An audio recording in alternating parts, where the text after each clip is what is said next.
Welcome back to SmokeHouse. I have a new series for my channel, and it's going to be on the history of cannabis. As I'm sure you've seen, I have a great passion for cannabis. However, I have another great passion, and that's history. But I've never really known what to do with that passion for history until now. I'm going to combine my two passions for cannabis and history for this series. Now, in the research that I've already done, I've found all the way going back to about 3000 BC of written records. However, I've heard that they found some dating back about 7000 BC, so I'm going to do some more research on that. Each episode will be on a specific time frame, so I will be going from either 7 to 3000 BC, somewhere in there, all the way up to modern times. Now, I'm going to make this series a Cannabis History Tuesdays. Every Tuesday, I will release another episode of my history of cannabis. And so if you want to follow this series specifically, I would tune in every Tuesday. I will still be doing my regular content, but Tuesday specifically will be geared towards the history of cannabis.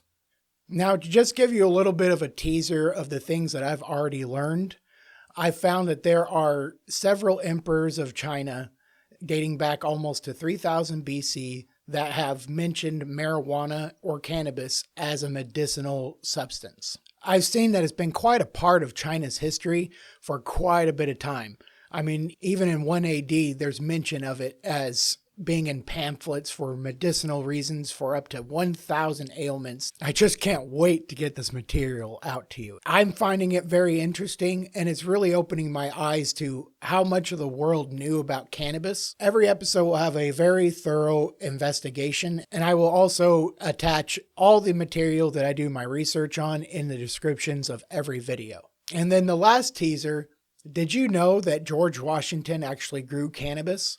Now, before I go into this, I will admit that the government sites, mountvernon.gov, etc., they do admit that he grew cannabis, but they are very stern in saying that it was only hemp, not marijuana. Now, in the minimal research that I've done for George Washington so far, I have found correspondence between him and gardeners talking about hemp that he has imported. Now, the interesting thing about this is he talks about hemp and then also Indian hemp or Cannabis sativa indica. Now, the interesting thing about George Washington referring Indian hemp or Cannabis sativa indica, those are actually referring to the marijuana side, not the hemp side. And he's going into wanting to save seeds from both crops, specifically the Indian hemp or the indica hemp. He says try to lose as little seeds as possible. Now, I'm going to stop there because I want to do a lot more research before I really go into George Washington and others. But these are all so interesting to find out. In my opinion, I love learning as much as I can about cannabis. It does so much for so many people,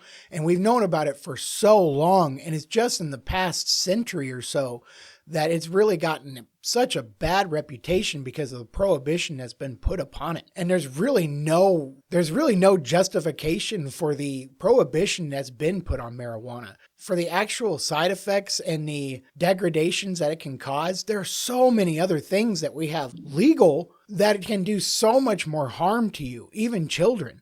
But yet, big reason that people say they don't want marijuana is they don't want it in kids' hands. But making it illegal and telling them that it does all these terrible things to you, and then when they find out that it doesn't do these terrible things, I mean, I decided I wasn't going to listen to anybody that told me all these ridiculous lies about marijuana. But I am so excited about this new series. I can't wait to get out this information and do this research and learn more about the history of cannabis. And I think that the more you know, the better off you'll be. And just remember, as someone just reminded me, knowledge is power. The more we know about history, the more that we can learn and understand. There are documents talking about the amazing things cannabis could do for inflammation in 1500 BC. Think about that.